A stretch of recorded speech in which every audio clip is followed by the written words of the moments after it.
Yahoo, একটা দারুণ পরিকল্পনা পেয়েছি ঘুমের ভেতর। জানাইতে হবে পল্টুকে। পল্টু যে কই আছে? ইয়াহু, যাই, পল্টুকে খবরটা দিতেই হবে। আজকে রাতে এই সুযোগটা হাতছাড়া একদমই করা যাবে না। যাই। কি রে পল্টু, এখনো ঘুমাইতেছস? হ্যাঁ, এখনো ঘুমাচ্ছিস? উঠ, একটা মজার স্বপ্ন দেখছি। ঘুম থেকে উঠ, তোরে জানাইতে হইব, তাড়াতাড়ি উঠ।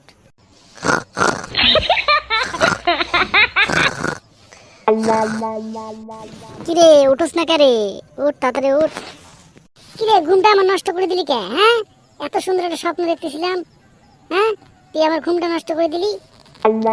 শোন, এবার একটা মজার একটা পরিকল্পনা পাইছি স্বপ্নের ভিতর। ধুর, তুই আবার কি পরিকল্পনা পাইছিস? গতবার তো একটা হ্যান্ডব্যাগ চুরি করতে গিয়া ধরা খাইলাম পুলিশের কাছে।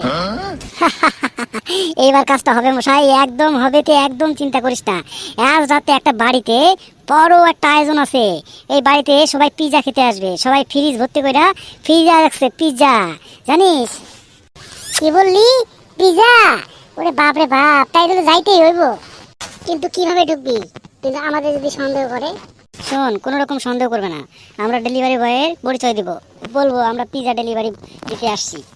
হ্যাঁ, পরিকল্পনাটা ভালো। তাই আমার মনে আরো সন্দেহ আছে, যদি ধরা খাই তখন তো জেলের ভাত খাইতে হইব।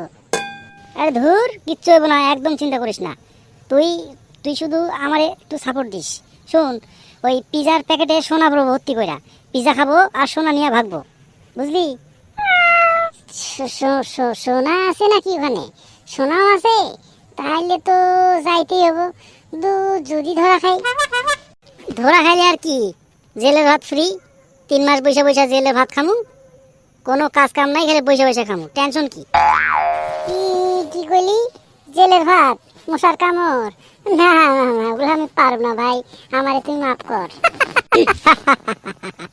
ধরা খাইলে তো জেলের ভাত, মশার কামড়, কিন্তু ধরা তো খামু না, সোনা নিয়ে ভাগমু।